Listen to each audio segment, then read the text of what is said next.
교회 소식을 알려드립니다. 정부가 교회에 내린 집합 제한 명령이 내일부터 해제됩니다. 그러나 지난 주일 당회 때 10월 4일 주일까지는 온라인 예배만 드리기로 결정했습니다. 10월 11일 주일부터 현장 예배를 다시 시작하고 새벽 예배도 그 주간에 다시 시작될 예정입니다. 예배의 모든 일정을 위해 기도해 주시면 감사하겠습니다. 영광교회 성도님들 각 가정에 직분자 후보 서약서를 우편으로 보내드렸습니다. 성도님들의 추천을 받아 직분자 후보가 되신 분들은 보내드린 그 서약서에 동의하셔야 후보로 등록되실 수 있습니다. 후보 서약서를 모든 가정에 보내드린 이유는 영광교회에 하나님의 일꾼이 세워지는 것을 위해 함께 고민하며 기도해 주시기를 부탁드리기 위해서입니다. 우편물을 받지 못하셨을 경우에 교구장 목사님께 알려주시면 감사하겠습니다. 추석 연휴가 있는 이번 주간에는 교회 사무실에 월요일과 화요일에만 근무자가 있고 수요일부터 금요일까지 휴무할 예정입니다. 꼭 기억해 주셔서 교회에 오실 일이 있거나 아니면 또 목사님들 만나실 일이 있을 경우 꼭 사전에 연락을 한번 해보시고 교회를 찾아주시기를 부탁드립니다.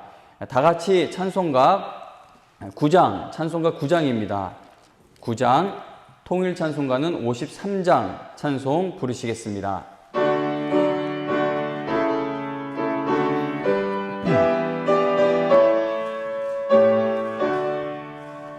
하늘에 가득 찬 영광의 하나님, 온 땅에 충만한 존귀하신 하나님, 생명과 빛으로 지혜와 권능으로 언제나 우리를 지키시는 하나님, 성부와 성자와 성령 삼위의 하나님, 우리 예배를 받아주시옵소서. 사랑이 넘치는 자비하신 하나님, 은혜가 풍성한 구원의 하나님, 자매의 심령에 평안을 주시옵고 죄악과 허물을 용서하여 주소서. 찬송과 영광과 생명 구원의 하나님, 우리 예배를 받아주시옵소서. 연약한 심령을 굳게 세워주시고 우둔한 마음을 지혜롭게 하시고 주의 뜻 받들어 참되게 살아가며 주 말씀 따라서 용감하게 하소서. 권능과 지혜와 사랑, 은혜의 하나님, 우리 예배를 받아주시옵소서. 주 앞에 나올 때 우리 마음 기쁘고 그 말씀 힘되어 새 희망이 솟는다. 고난도 슬픔도 이기게 하시옵고 영원에 잇대어 살아가게 하소서. 우리의 자랑과 기쁨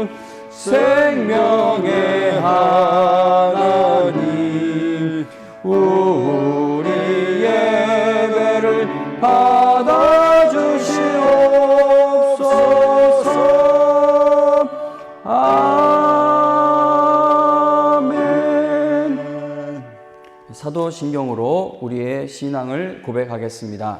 전능하사 천지를 만드신 하나님 아버지를 내가 믿사오며 그 외아들 우리 주 예수 그리스도를 믿사오니 이는 성령으로 잉태하사 동정녀 마리아에게 나시고 본디오 빌라도에게 고난을 받으사 십자가에 못 박혀 죽으시고 장사한 지 사흘 만에 죽은 자 가운데서 다시 살아나시며 하늘에 오르사 전능하신 하나님 우편에 앉아 계시다가 저리로서 산 자와 죽은 자를 심판하러 오시리라. 성령을 믿사오며 거룩한 공회와 성도가 서로 교통하는 것과 죄를 사하여 주시는 것과 몸이 다시 사는 것과 영원히 사는 것을 믿사옵나이다. 아멘. 찬송가 317장입니다. 찬송가 317장, 통일 찬송가는 353장입니다. 317장 찬송 부른 후에 안영환 장로님께서 기도해 주시겠습니다.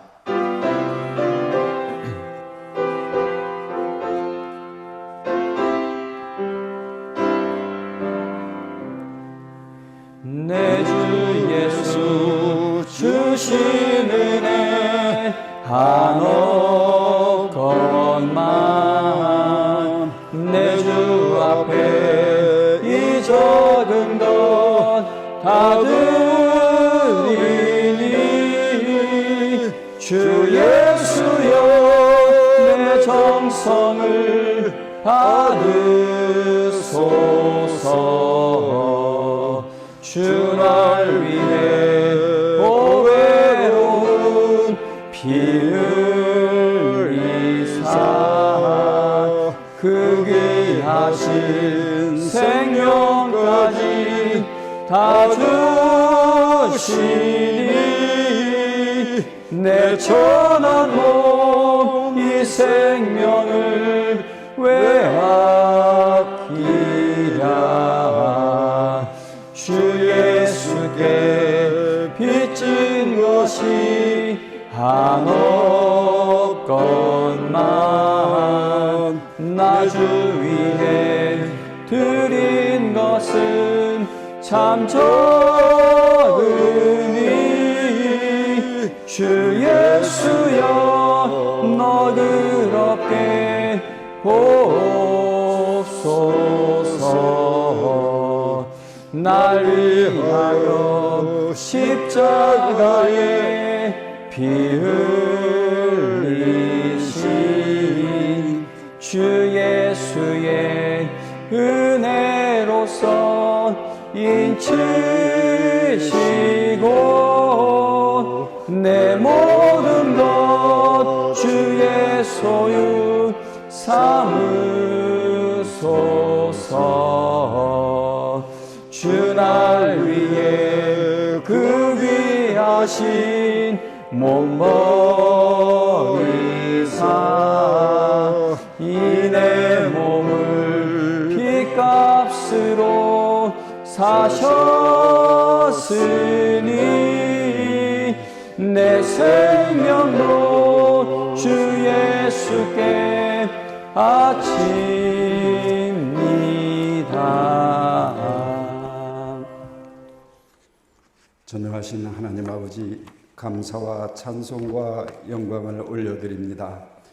코로나19로 인하여 아름다운 성전에서 예배드리지 못하고 온라인으로 예배드리도록 여건과 건강을 허락하시니 감사드립니다. 아멘. 우리의 삶에서 생명의 주인이신 하나님을 영화롭게 하지 못하고 하나님의 거룩하신 뜻을 순종하지 아니하며 한 주간 여러 가지로 지은 죄를 고백하오니 용서하여 주시고 긍휼히 여겨 주시옵소서. 아멘. 우리의 믿음이 좌우로 나우로 치우치지 않고 오직 하나님을 향하는 믿음이 되게 하여 주시기를 간절히 바랐고 원합니다. 아멘. 코로나19로 인하여 몸과 마음이 피폐해진 성도님들을 위로해 주시기를 원합니다. 정부에서는 기독교가 바이러스를 전파하는 단체로 매도하고 여러 가지 방법으로 탄압하고 통제하는 단계에 이르렀습니다. 하나님께서 코로나19를 진정시켜 주시고 치료제가 개발되고 안심하고 예전처럼 성도가 서로 만나 대면 예배로 하나님을 영화롭게 하는 예배 시기가 하루속히 오기를 간절히 기도합니다. 아멘. 가정과 직장과 사업장을 보호해 주셔서 안전하게 지켜주시고 직장을 잃거나 사업장 매출이 떨어져 힘들지 않도록 도와주셔서 아멘. 이스라엘을 구름기둥과 불기둥으로 인도하셨던 것처럼 이 시대에 하나님을 섬기는 영광의 성도들을 지켜주시옵소서.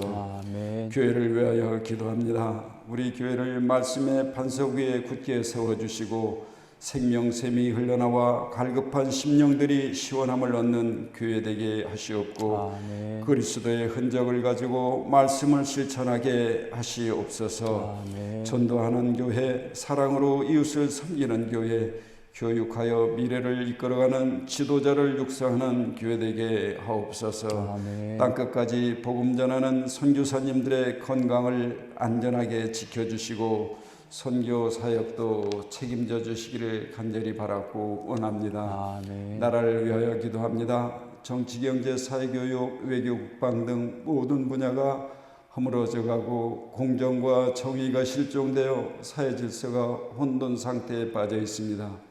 지도자와 위정자들에게 현실을 직시하게 하시고 하나님을 경외하며 백성을 두려워하는 자가 되게 하시고 아멘. 지혜를 모아서 분열이 아닌 통합의 정치로 국민이 편안하고 안정된 생활할 수 있도록 이끌어 주시기를 간절히 바라고 원합니다. 아멘. 민족의 대명절인 추석절 연휴가 시작됩니다. 코로나19 바이러스로 인하여 예전처럼 고향을 방문하여 조상을 섬기며 부모님이나 일가 친척을 만나지 못한다 하더라도 안전하게 건강을 지켜주셔서 즐겁고 기쁜 명절이 되기를 원합니다. 오늘 말씀 증거해 주실 최현 담임 목사님께 전신갑주를 덧입혀 주셔서 아멘. 생명의 말씀이 되게 하시고 아멘. 그 은혜로 갈급한 저희들 한 주간 살아갈 영의 양식이 되게 하시옵소서. 아멘. 예배의 시종을 주관하시옵고 우리를 주에서 구원하신 예수님의 이름으로 기도드리옵나이다. 아멘. 함께 은혜 받으실 하나님의 말씀은 출애굽기 32장 30절에서 32절입니다. 출애굽기 32장 30절에서 32절 말씀입니다. 출애굽기 32장 30절에서 32절 하나님 말씀 읽어드립니다. 이튿날 모세가 백성에게 이르되 너희가 큰 죄를 범하였도다. 내가 이제 여호와께로 올라가노니 혹 너희를 위하여 속죄가 될까 하노라 하고 모세가 여호와께로 다시 나아가 여짜오되 슬프도소이다. 이 백성이 자기들을 위하여 금신을 만들어 싸우니 큰 죄를 범하였나이다. 그러나 이제 그들의 죄를 사하시옵소서. 그렇지 아니하시오면 원하건대 주께서 기록하신 책에서 내 이름을 지워버려 주옵소서. 아멘. 오늘 이 시간에는 하나님의 은혜를 깨달은 성도가 당하는 어려움, 하나님의 은혜를 깨달은 성도가 당하는 어려움이라는 제목으로 하나님 말씀 증거하겠습니다. 직분자 후보 서약서를 각 가정마다 우편으로 보내드렸습니다. 10월 셋째 주일 정도에는 최종 후보자가 결정될 것으로 보여집니다. 지난 8월 중순에 직분자 후보 추천에 관해서 공지해 드린 후 저는 매주 설교 말씀을 전할 때마다 새로 세워지게 될 직분자들을 위해 간절히 기도를 하고 있습니다. 8월 23일 주일에 요한일서 4장을 본문으로 우리도 서로 사랑하는 것이 마땅하도다 라는 제목의 설교 말씀을 전하면서 하나님을 너무나도 사랑하여 교회와 성도들도 사랑하게 되는 직분자가 세워지기를 위해 기도하게 되었습니다. 8월 30일 주일에는 마태복음 5장 4절을 본문으로 애통하면 하나님이 위로해 주십니다 라는 제목의 설교 말씀을 전하면서 하나님 앞에 엎드려 애통하는 마음이 살아있는 분들이 영광교회 직분자로 세워지기를 위해 기도하게 되었습니다. 9월 6일 주일에는 예레미야서 말씀을 본문으로 우리를 향한 하나님의 분명한 계획이라는 제목의 설교 말씀을 전하면서 어떤 일 당해도 하나님께서 반드시 이루어 가실 일에 소망을 두는 분들이 영광교회 직분자로 세워지기를 위해 기도하게 되었습니다. 9월 13일 주일과 지난 주일에는 에스더서 말씀을 본문으로 보이지 않는 하나님께서 보이는 세상을 다스리십니다 라는 제목의 설교 말씀을 전하면서 하나님의 주권과 섭리를 신뢰하여 죽으면 죽으리이다 라는 담대한 믿음으로 일할 분들이 영광교회 직분자로 세워지기를 위해 기도하게 되었습니다. 지금 말씀드린 것과 같은 이러한 모습의 직분자가 세워지기를 위해 여러분도 저와 함께 기도합시다 라고 그렇게 부탁을 드린다면 우리는 그러한 모습의 직분자가 세워지기를 위해 한 마음으로 기도하는데 어려움을 느끼지 못할 줄로 압니다. 자, 그런데 이러한 기도는 직분을 받는 분들의 입장에서는 매우 큰 부담이 될 줄로 압니다. 후보 서약서 다 받으셨는지 모르겠는데 그 내용을 보면 이제 투표를 해야 하는 사람들의 입장에서는 그래 이 정도 이거보다 더 기준 넣어야 돼 이런 분들이 직분을 받아야지 그렇게 말할 수 있지만 직분 받아야 하는 분의 입장, 추천받은 분의 입장, 거기 서약서에 내 이름을 사인을 해야 하는 그분들의 입장에서는 큰 부담이 될 수도 있다는 겁니다. 다른 사람의 안전이나 생명이나 건강을 다루는 직업들을 보면은 기준이 매우 엄격한 것을 볼 수 있습니다. 대표적인 예로 의사가 되기 위해서는 많은 공부를 해야 합니다. 의사가 되는 그 과정이 너무 힘들다고 하여 의사의 기준을 낮출 수는 없을 것입니다. 병원에서 의사의 기준을 낮춰버리면 고칠 수 있는 병도 낫지 않게 되어 크게 고통받는 환자들이 많아지게 될 것입니다. 만일 교회가 직분 받을 사람이 없다는 것을 이유로 그렇게 기준을 두면 누가 직분 받을 수 있어요? 그렇게 말을 하면서 직분자의 기준을 사람에게 맞추기 시작하면 교회에서 영혼의 회복과 부흥이 일어나는 것이 어렵게 될 것입니다. 그러므로 교회의 직분자에게 요구되는 기준이 너무 어렵다고 하여 그 기준을 조금 더 쉽게 바꾸는 것은 매우 조심해야 할 일입니다. 그리고 성경에서 요구하는 기준은 절대 양보할 수가 없습니다. 직분을 받게 되면 여러 가지 어려운 일들을 많이 경험하게 됩니다. 세상은 늘 하나님의 일을 방해하는 쪽으로 힘을 사용을 하죠. 교회는 그렇게 하나님을 떠나 있는 세상에서 하나님을 알려야 하는 사명을 감당해야 하는 것이 바로 교회입니다. 그러니 그러한 교회의 일꾼으로 세워지게 되었을 때 세상은 교회가 잘 되는 것을 절대 돕지 않는데 그런 상황에서 이 교회를 든든히 세워가는 일에 쓰임받기 위해 직분을 받는 것이니 직분을 감당하는 그 날 동안 얼마나 많은 어려움들이 있는지 모릅니다. 복음을 거부하는 세상에 복음을 전하는 것이 교회, 즉 성도의 사명입니다.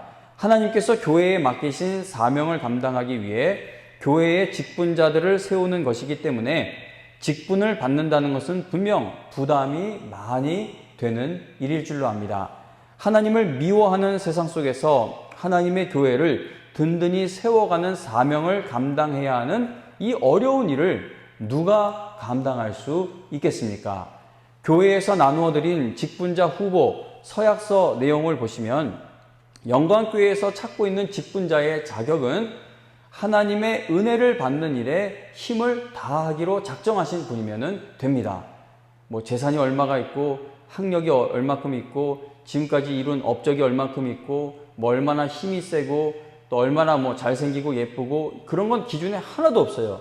근데 우리가 자꾸 직분 받으시죠? 라고 하면은 나는 직분 못 받을 것 같아요 하면서 이렇게 말씀하시는 이유들을 보면은 직분 받는 거하고는 상관없는 걸 자꾸 이유로 말씀하실 때가 많습니다. 근데 우리 이번에 나누어드린 서약서 내용을 보시면 영광교회에서 하나님의 영광을 위해 찾고 있는 직분자의 자격은 하나님의 은혜 받는 일에 힘을 다할 수 있는 분이면 된다는 겁니다. 교회가 아무리 큰 어려운 일을 당해도 하나님의 은혜를 깨닫는 직분자들이 세워져 있기만 하면 그 어떤 난관도 다 이겨낼 수 있기 때문입니다.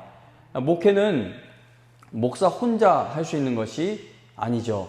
만약에 목사 혼자서 할 수 있는 것이 목회라면 하나님께서 이런 교회 조직을 허락하지 않으셨을 겁니다.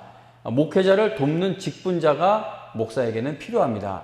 하나님께서는 교회를 성령 안에서 함께 지어져 가는 공동체로 부르셨습니다. 그러므로 교회의 직분자가 세워지는 것은 너무나도 중요한 일이고 또 성경적으로 보아도 꼭 필요한 일입니다. 목회자가 목회에 힘을 내기 위해 필요한 직분자는, 목회자가 필요로 하는 직분자는 하나님의 은혜를 깨닫는 직분자입니다.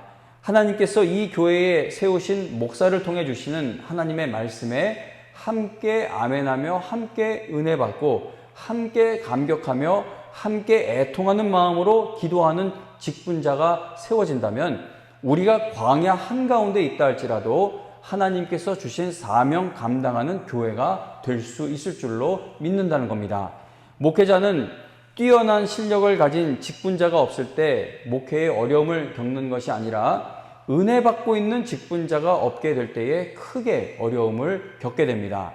모세가 출애굽한 이스라엘 백성들을 광야에서 인도할 때에 어떤 일로 인해 모세가 큰 어려움을 겪게 되었습니까? 모세 속이 상했다, 속이 썩었다 그런 표현은 없지만 그 얼마나 속이 상했겠어요. 그 말 안 듣고 하나님 앞에 정말 죽을 죄까지 짓는 그 백성들 볼 때 얼마나 마음이 아팠겠습니까? 모세가 출애굽한 이스라엘 백성들을 광야에서 인도할 때 어떤 일들로 인해 그가 크게 어려움을 겪게 되었습니까? 모세가 광야에서 괴로운 일들을 겪었던 것은 광야에서 생존할 수 있는 방법을 잘 알고 있는 전문가가 없었기 때문이 아니었고, 광야에서 효율적으로 여행 일정과 계획을 세울 줄 아는 행정 전문가가 없었기 때문도 아니었습니다. 모세가 광야에서 너무나 괴로워할 수밖에 없었던 것은 하나님의 은혜를 깨닫지 못하는 백성들 때문이었습니다. 출애굽 첫 세대가 약속의 땅에 들어가는 일에 실패했던 것은 군사력의 문제였거나 이 전략의 문제가 아니었습니다. 그들이 약속의 땅에 들어가는 일에 실패하게 되었던 것은 하나님께서 모세를 통해서 주신 말씀을 약속의 말씀으로 붙들지 않았기 때문입니다. 다른 말로 하면 모세를 통해 주신 하나님의 말씀에 이스라엘 백성들이 끝까지 아멘하며 하나님의 은혜를 깨닫는 일에 실패하게 되었을 때 그들은 약속의 땅에 들어가는 일에도 실패하게 되었다는 겁니다. 이스라엘 백성들은 자기들이 잘못된 것을, 자기들이 죽을 고생하게 되는 것을 모세의 탓으로 돌리고 싶어 했지만 그들이 잘못된 길로 가게 된 것은 하나님의 은혜를 깨닫지 못한 데에 있었다는 겁니다. 하나님께서는 한순간도 쉬지 않으시고 이스라엘 백성들에게 은혜를 베풀고 계셨습니다. 만일 하나님께서 이스라엘 백성들에게 은혜 베푸시는 것을 잠시라도 멈추셨다면, 한 일주일이라도 은혜 베푸는 것을 멈추셨다면 그들은 결코 광야에서 생존할 수 없었을 것입니다.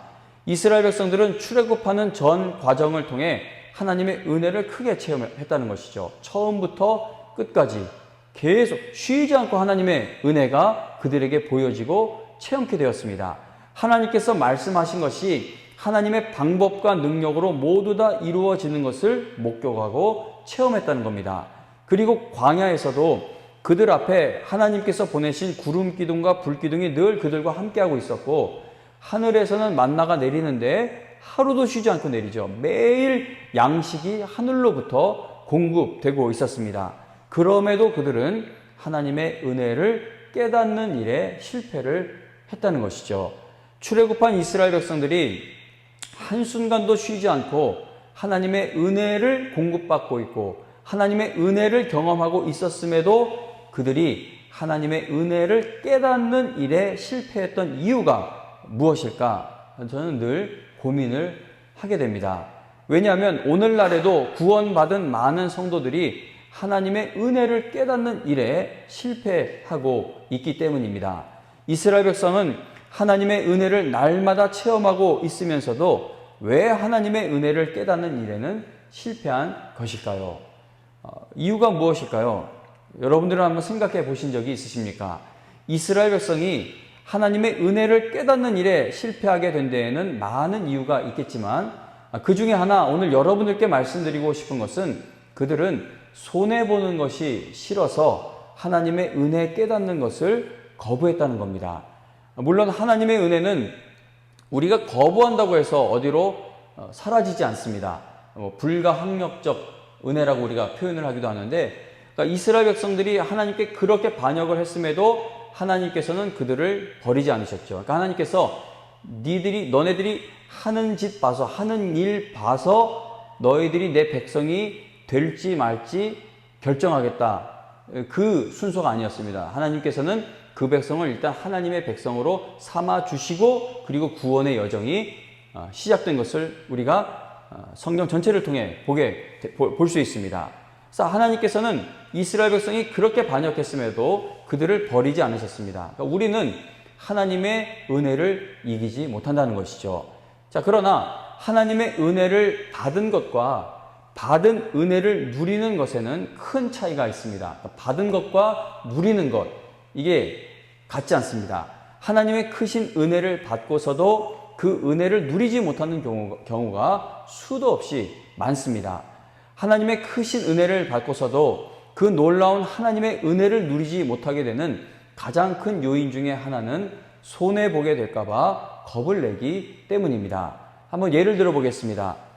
하나님께서 우리에게 성령님을 보내주셔서 얼마나 놀라워요. 우리 안에 하나님이 내주하신다는 것. 그러니까 우리는 우리 교인 수가 그렇게 많은 교인 숫자가 아닌데도 서로 화합되지 못하고 한 팀으로 이렇게 묶이게 되었을 때 굉장히 불편해하기도 하고, 그러니까 우리가 인간의 눈으로 서로를 봐도 어떤 때 같이 하기 싫은 사람도 있고 상대하기 싫은 사람도 있고, 그런데 하나님께서는 그러한 우리들 안에 찾아오셨다는 겁니다. 우리와 함께 하신다는 것. 이게 얼마나 놀라운 은혜입니까? 하나님께서 우리에게 성령님을 보내주셔서 이러한 우리도 예수님처럼 용서하고 사랑하는 일에 쓰임 받을 수 있는 그 놀라운 은혜의 길을 활짝 열어 놓으셨습니다. 자, 그러나 우리는 그 길로 들어서는 것을 주저할 때가 많습니다. 다 용서해도요, 평생 용서하지 못하는 사건이나 관계가 있습니다. 왜 그러냐면 그거 용서하면 내가 너무나 크게 손해보는 것처럼 생각되기 때문입니다. 하나님께서는 성령의 열매를 맺는 삶을 사는 것이 하늘의 평강을 누리는 길로 갈 수 있는 것이라고 우리를 초대해 주고 계시지만, 우리는 그 은혜를 누리는 길로 가는 것을 늘 주저합니다. 왜냐하면 내가 당하는 손해가 있다고 생각하기 때문입니다. 목회를 하다 보면 하나님의 말씀에 감동도 받고 기도의 영이 살아있는 것처럼 보이는 분들이 더 큰 은혜를 받을 만하면 마음을 닫아버리는 안타까운 경우를 보게 될 때가 있습니다. 아주 제가 막 이렇게 기도 막 뜨겁게 하는 그런 목사는 아니지만, 그래도 이렇게 안수기도나 붙들고 기도하다 보면 저도 같이 마음이 막 뜨거워지고, 이분 정말 기도 뜨겁게 하시는구나, 뜨겁게 하실 수 있겠구나, 그런 마음이 올 때가 있습니다. 그런데 거기까지예요. 여기서 함께 더 깊은 기도로 들어가고 더 은혜 받는 자리로 들어가면 좋은데, 어느 한 수준에서 딱 멈추어 버리는 경우가 있습니다. 하나님의 은혜를 더 깊이 체험하게 되면 그 다음에 일어날 일이 무엇인지를 알기 때문인 것이죠. 은혜 받으면 헌신하게 됩니다. 그래서 그러한 분들은 교회에서 더 많은 일에 쓰임 받을 수 있음에도 불구하고 자기 자신이 쓰임 받는 그 영역을 스스로 제한시켜버리는 안타까운 모습을 보이기도 합니다. 수백 년의 세월을 애굽의 노예로 살던 이스라엘 백성은 하나님의 놀라운 은혜를 체험하며 출애굽했습니다. 그리고 광야에서도 하나님의 은혜를 날마다 체험했습니다. 그러나 그들은 약속의 땅에 들어가기 위해서는 자신들의 목숨을 걸고 싸워야 할 것처럼 보여지자 하나님과 모세를 원망하며 약속의 땅에 들어가는 것을 거부하게 됩니다. 이스라엘 백성은 약속의 땅에 들어간 후에도 자기들이 손해보는 것을 두려워함으로 인해 하나님이 주신 은혜를 누리는 일에 실패하는 일을 반복하게 됩니다. 대표적인 예로 하나님께서 약속의 땅에 있는 악한 족속들을 다 몰아내고 그 땅을 너희가 차지해라, 그렇게 명령하셨지만 이스라엘 백성이 어떻게 합니까? 처음에는 다 몰아내는 것 같다가 나중에 이제 계산기를 두드리죠. 이 이방 족속을 다 몰아내기보다는 이거를 붙들어서 우리 노예로 부리면 이게 경제적으로 굉장한 이득이 되겠구나.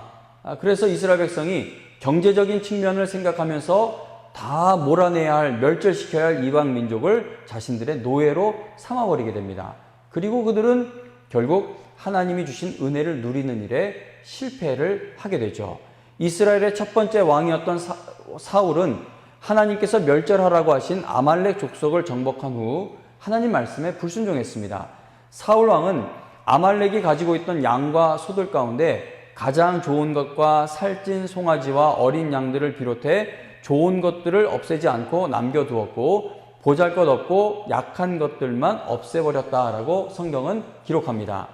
아말렉을 멸절하라는 하나님의 말씀에 순종하면 너무나 큰 손해가 날 것 같아 불순종하게 된 것이죠. 다 하나님이 멸절 하나도 남기지 않고 싹 다 멸절시키라고 했는데 보니까 너무나 좋은 거예요. 저거를 다 없앨 게 아니라 좀 이렇게 선별해서 좋은 거는 내가 가지고 가면, 좀 백성들에게 좀 나눠주면, 뭐 이렇게 저렇게 선한 일에 사용을 하면 저게 얼마나 귀한 거야. 뭐 그런 생각을 하지 않았겠습니까? 그래서 사울왕은 하나님 말씀에, 그러니까 하나님이 승리케 하신 그 은혜에 100% 순종했다가는 자기가 손해볼 것 같으니까 결국 불순종하게 되는 그 안타까운 모습을 보이게 됩니다. 지금 정권에서 대통령과 함께 일하기 위해서 부름을 받은 일꾼들 중에 다주택자는 반드시 집을 정리해야만 하는 것으로 보여집니다. 집을 팔고 대통령과 함께 일을 하든지 아니면 집을 여러 채를 그냥 지키고 대통령이 맡긴 일을 그만두든지 둘 중 하나를 선택해야만 합니다. 집을 더 소중하게 여기는 사람은 대통령과 함께 일하는 것을 포기할 것이고 대통령과 함께 일하는 것을 영광스럽게 생각하여 대통령의 부름에 더 큰 가치를 두는 사람은 집을 포기하게 될 것입니다. 길어봐야 5년이면 임기가 끝나는 대통령의 부름을 영광스럽게 생각하여 평생을 모아서 장만한 집들을 처분하는 결단을 내릴 수 있는 것이라면 우리에게 영원한 하늘나라에 거할 곳을 예비해 두신 하나님 아버지께서 우리를 부르실 때에 우리는 얼마나 더 그 부르심을 영광스럽게 생각하며 포기해야만 할 것들을 과감히 포기할 수 있어야 하겠습니까? 빌립보서 3장 8절에 보면 바울은 내가 참으로 모든 것을 해로 여기는 것은 내 주 그리스도 예수를 아는 지식이 가장 고상하기 때문입니다. 그분으로 인해 내가 모든 것을 잃어버리고 심지어 배설물로 여기는 것은 내가 그리스도를 얻고 그 안에서 발견되기 위한 것입니다. 라고 간증합니다.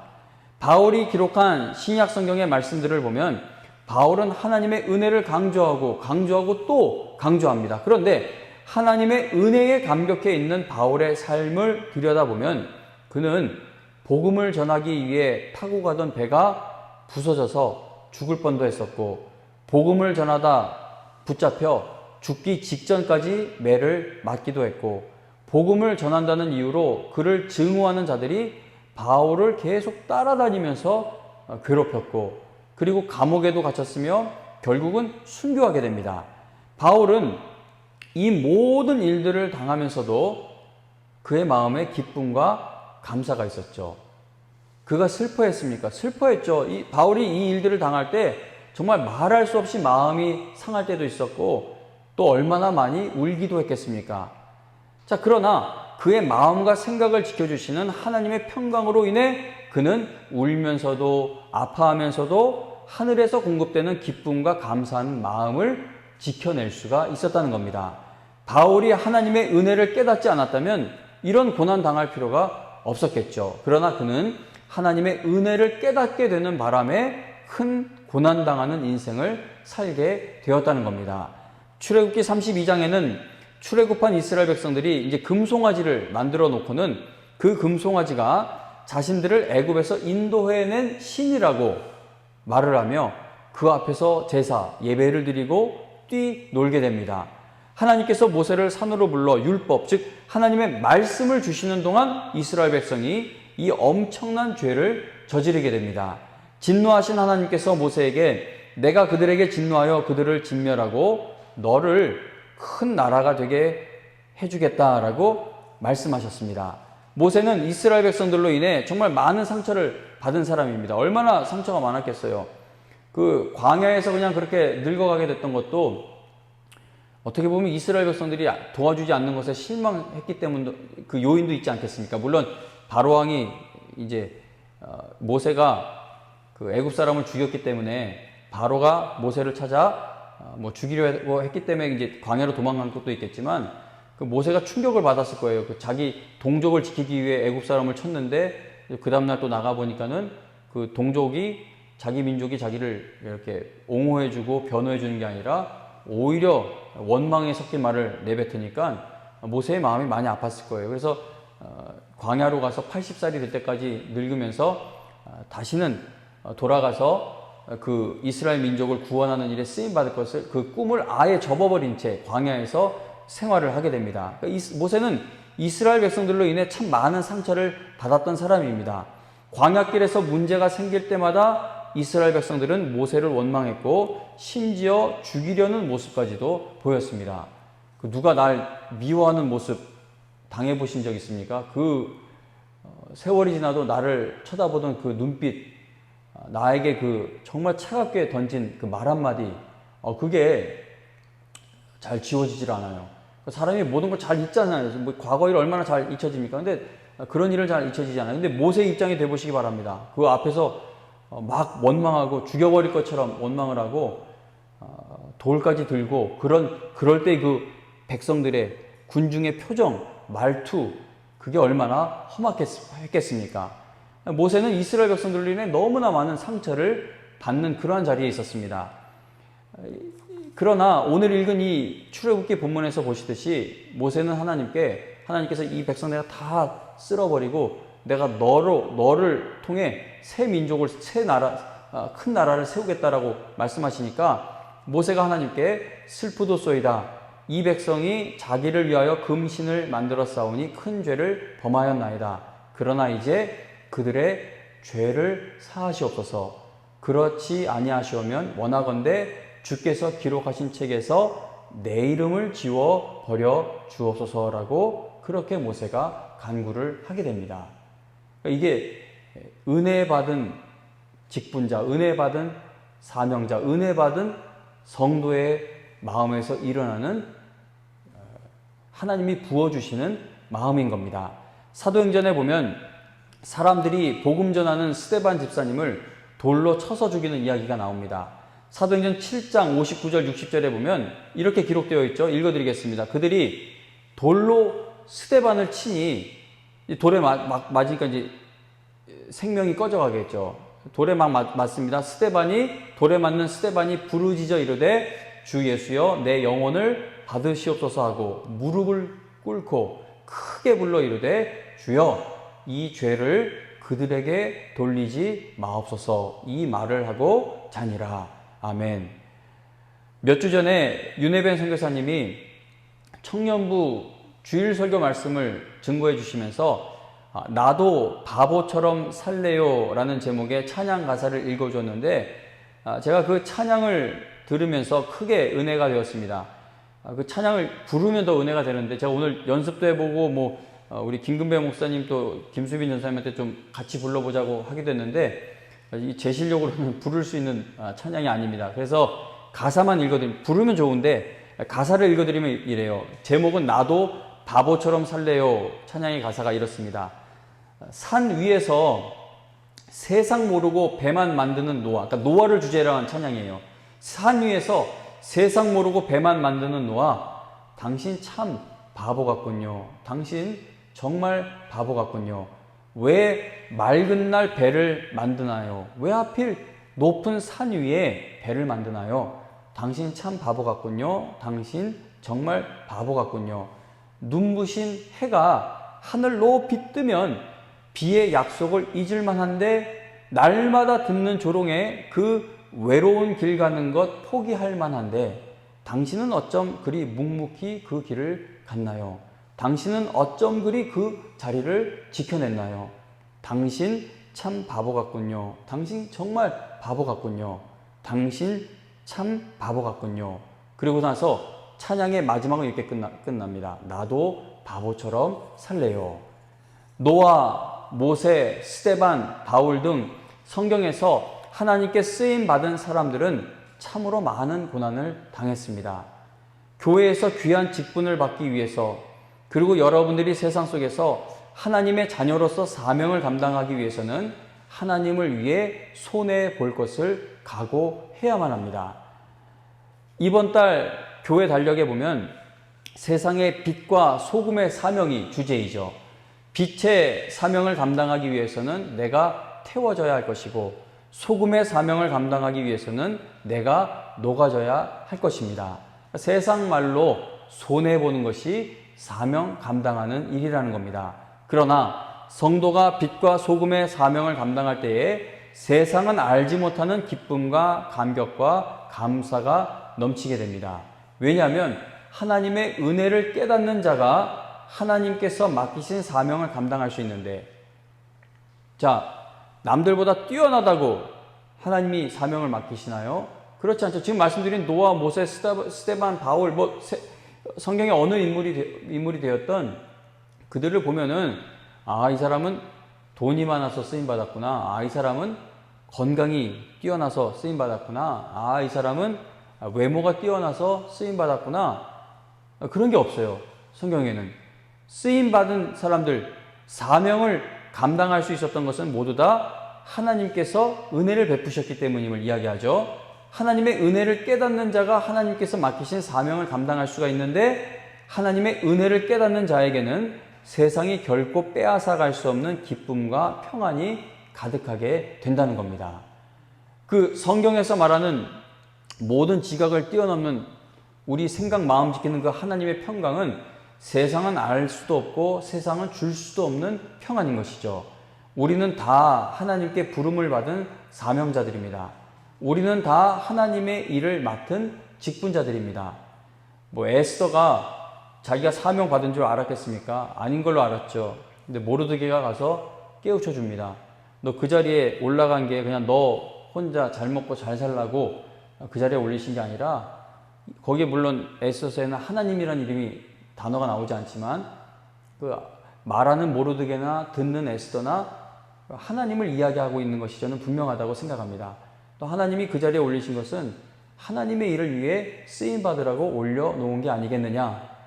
그러니까 에스더가 해를 당할까봐 직분, 사명을 받지 않으려고 하다가 그 말을 듣고는 그러면 내가 죽으면 죽으리이다라는 하나님의 은혜를 의지하며 나아가고, 또 그래서 한 민족이 구원을 받는 것을 우리는 보게 됩니다.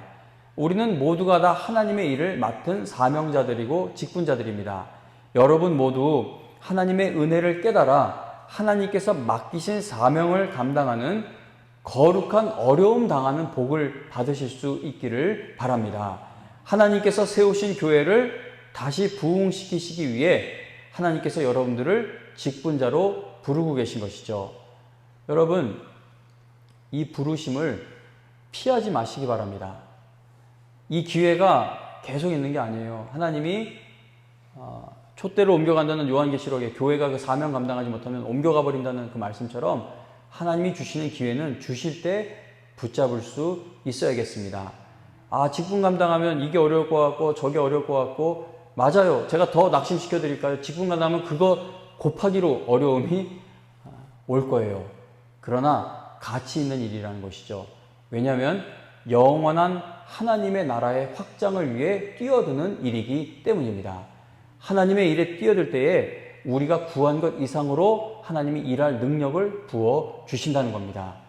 이제 내년이면 교회의 이 큰 아픔과 혼란을 믿음으로 잘 감당하신 우리 장로님들 대다수가 다 은퇴를 하시고 또 많은 분들이 은퇴를 합니다.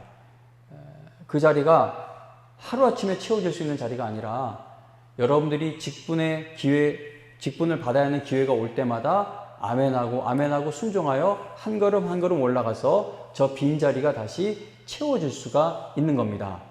아, 목사님 오늘 보니까 힘든가 보구나. 목사님 좀 도와줘야 되겠다. 저 도와주려고 직분자 올라와서는 안 돼요. 저는 만약에 하나님이 이번에 뭐 아무도 장로 되실 분 없고 아무도 안수집사 되실 분이 없다면 또 이렇게 가면 됩니다. 하나님이 일꾼을 세워주시지 않을 때는 또 혼자 버틸 힘을 어느 정도까지는 주실 줄로 믿기 때문에 가면 돼요. 이게 제가 목회를 편하게 하려고 직분자들 직분 받으시라고, 추천자 받으신 분들 직분 받으시라고 권면해 드리는 것이 아니라 하나님이 여러분들에게 주시는 그 복된 은혜의 기회를 놓치지 말자는 겁니다.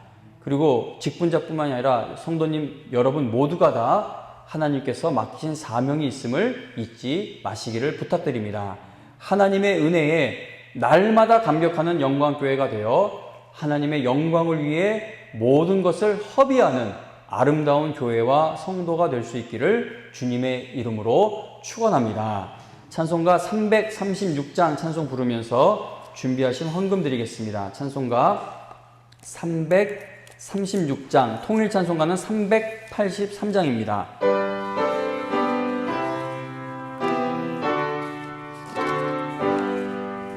환난과 핍박 중에도 성도는 신앙 지켰네. 이 신앙 생각할 때에 기쁨이 충만하도다. 성도의 신앙 따라서 죽도록 충성하겠네. 옥중에 매인 성도나 양심은 자유 얻었네. 우리도 고난 받으면 죽어도 영광 되도다. 성도의 신앙 따라서 죽도록 충성하겠네. 성도의 신앙 본받아 원수도 사랑하겠네. 인자한 언어 행실로 이 신앙 전파리라. 성도의 신앙 따라서 죽도록 충성하겠네.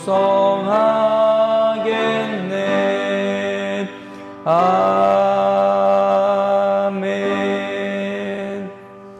기도드립니다.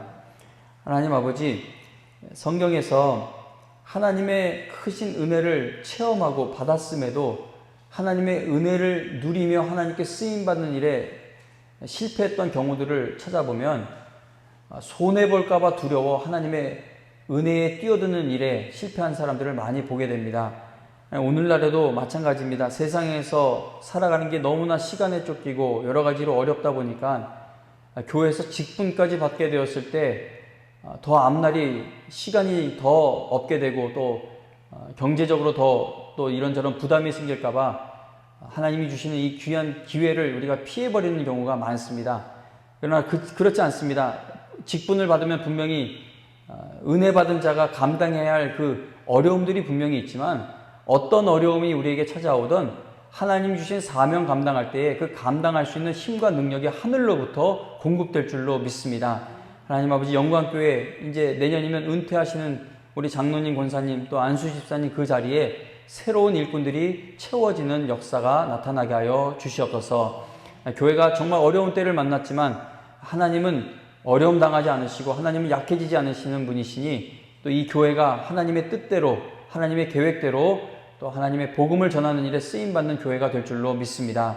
하나님 아버지, 오늘도 하나님 앞에 귀한 것 우리의 마음을 드립니다. 드리는 손길들 늘 기억하여 주시고 긍휼히 여겨주셔서 생업에 터전히 견고케 하여 주시며 또 두드리고 있는 취업의 문, 직장의 문도 하루속히 열려지게 하여 주시옵소서. 오늘도 이 자리에 나오게 하신 하나님의 은혜에 감사드리고 하나님 또 나라를 위해서 기도합니다. 하나님, 이 나라에 세워진 위정자들, 지도자들에게 분별할 수 있는 지혜를 주셔서 선과 악을 구분할 수 있고 분별할 수 있도록 하나님 마음을 움직여 주시옵소서. 오늘도 이 자리에 나와 예배 드릴 수 있도록 허락해 주시고 우리의 예배를 받아주신 하나님의 은혜에 진심으로 감사드리며 예수님의 이름으로 기도합니다. 아멘. 찬송가 312장, 우리 본당에 계시는 성도님들은 다 일어나서 312장 찬송 부르고 마치겠습니다. 통일 찬송가는 341장입니다.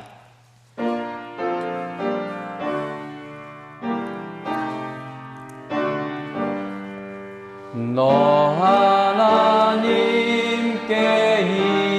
이끌리어 일평생 주만 바라면 너 어려울 때 힘 주시고 언제나 지켜주시리. 주 크신 사랑 믿는 자 그 반석 위에 서리라. 너 설레는 맘 가다듬고 희망 중 기다리면서 그 은혜로신 주의 뜻과 사랑에 만족하여라. 우리를 불러주신 주 마음에 소원하신다. 주 찬양하고 기도하며 내 본분 힘써 다하라. 주 약속하신 모든 은혜 내게서 이루어지리라. 참되고 의지하는 자 주께서 기억하시리.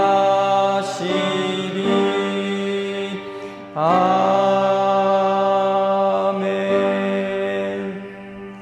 한 번 더 기도드립니다. 하나님 아버지, 추석 연휴를 맞아 고향에 오고 가는 발걸음들, 아니면 많은 우려들을 하지만 또 추석 연휴에 이 시간이 아니면 어떻게 가족이 함께 여행을 할 수 없어 부득이하게 또 여행을 가는 성도님들 모두 건강과 안전을 지켜주셔서 또 10월 11일 주일에는 함께 모여 예배 드릴 수 있는 날이 올 수 있도록 허락하여 주시옵소서. 하나님 아버지, 벌써 한 달 넘게 이 비어있는 예배당을 보는 것이 너무나도 마음이 아픕니다. 또 정부가 어떤 정책을 또 낼지 알지 못하지만 10월 11일부터는 다시 우리가 예배당에 모여 예배 드릴 수 있는 시간이 허락되어지게 하여 주시옵소서. 이제는 우리 주 예수 그리스도의 은혜와 하나님 아버지의 그 극진하신 사랑과 그리고 성령 하나님의 인도하시며 또 우리의 기도를 날마다 도우시는 놀라운 은혜가 오늘 이 예배를 드리며 내 남은 삶이 어떤 어려움을 당해도 하나님의 은혜를 깨닫는 삶이 되고 하나님의 은혜를 따라가는 일생이 되기를 바라는 우리 모든 영광의 성도님들 머리 위에 지금으로부터 영원토록 함께하여 주시기를 간절히 축원하옵나이다. 아멘.